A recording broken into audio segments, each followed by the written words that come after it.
Hello and welcome to the Red Zone, viewers. This week we'll be reviewing Bayonetta 2 for the Wii U.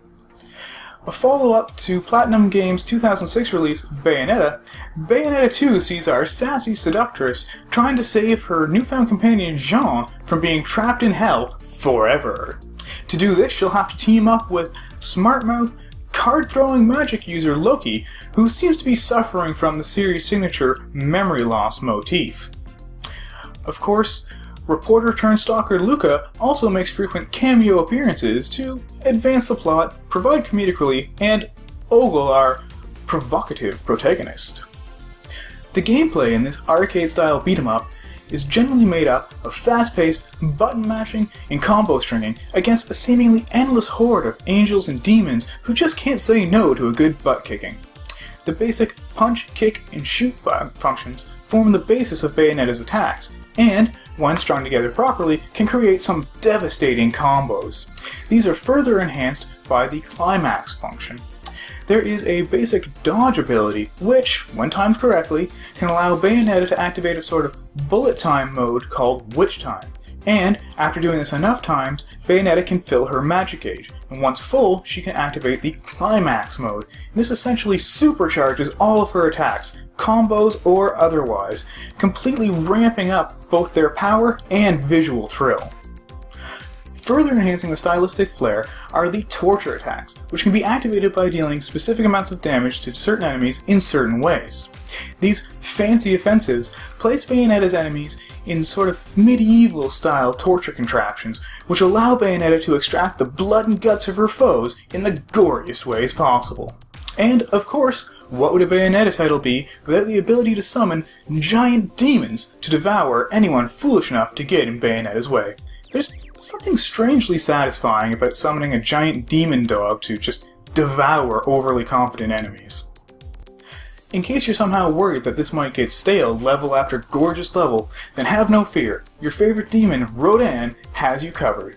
Enterable either before levels or at certain points in levels, Rodan's shop allows you to purchase weapons, restorative items, costumes, and other customization features which really allow you to change Bayonetta's appearance, loadout, and playstyle.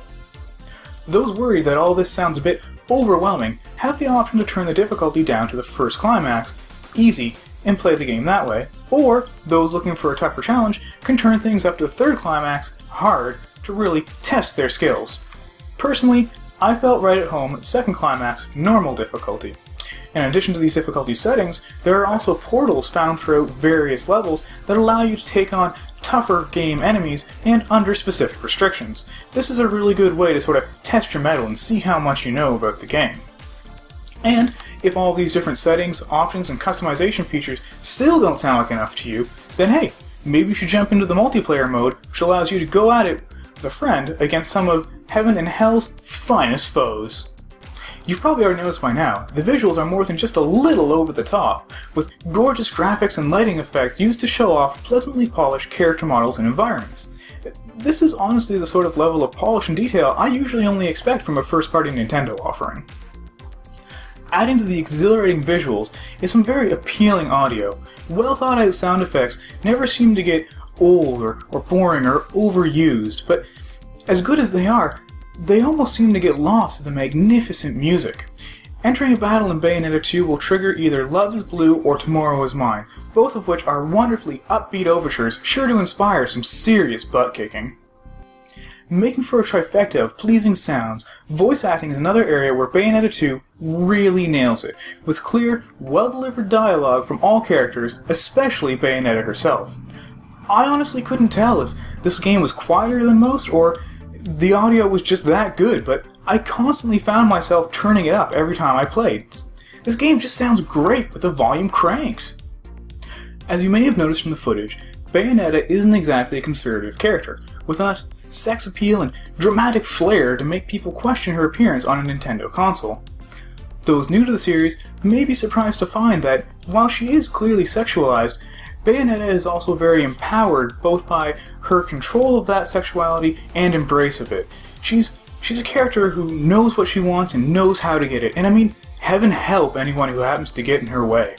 Aside from being strong enough to kick a fighter jet clear out of the air, Bayonetta also exudes a strong sense of look but don't touch that commends a lot of respect and really adds to her character experience in my opinion. The only real qualms I have with Bayonetta 2 are that the frantic gameplay experience is so fast-paced and the visuals are so over the top that it's sort of better suited to short play sessions than it is for long ones. And there are a couple quick-time events that can be a little annoying, and of course, being a more mature or adult-oriented title means you need to be careful about who's in the room when you're playing. Overall, Bayonetta 2 is a fast-paced, arcade-style, beat-em-up experience with an awesome protagonist, interesting cast of characters, well-designed enemies and levels, and enough exhilarating visuals and sweet sounds to overwhelm your senses in the best ways possible. I'd give Bayonetta 2 for the Wii U a 9 out of 10. Let me know in the comments below what you thought of Bayonetta 2, or if you're planning to pick this one up. Don't forget to like this video and share it with your friends, and in the meantime, stay in the zone.